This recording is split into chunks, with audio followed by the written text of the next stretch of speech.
organic chemists make molecules, very complicated molecules, by chopping up a big molecule into small molecules and get reverse engineering.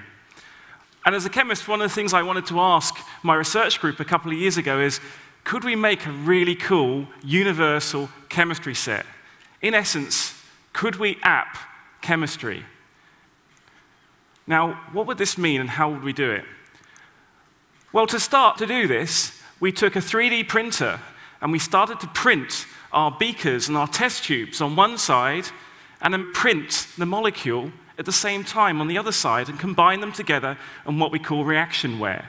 And so by printing the vessel and doing the chemistry at the same time, we may start to access this universal toolkit of chemistry. Now, what could this mean?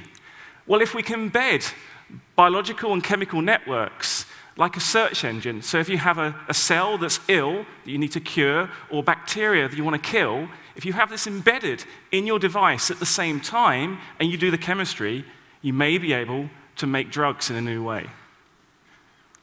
So how are we doing this in the lab? Well, it requires software, it requires hardware, and it requires chemical inks.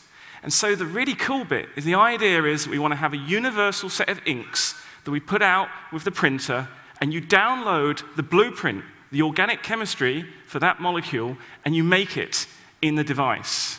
And so you can make your molecule in the printer using this software. So what could this mean?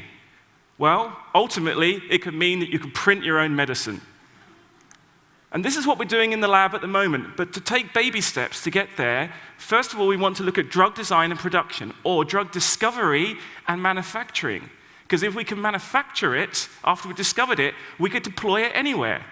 You don't need to go to the chemist anymore. We can print drugs at point of need. We can download new diagnostics. Say a new superbug has emerged. You put it in your search engine, and you create the drug to treat the threat. So this allows you on-the-fly molecular assembly. But perhaps for me, the cool bit going into the future is this idea of taking your own stem cells with your genes and your environment, and you print your own personal medicine. And if that doesn't seem fanciful enough, where do you think we're going to go? Well, you're going to have your own personal matter fabricator. Beam me up, Scotty.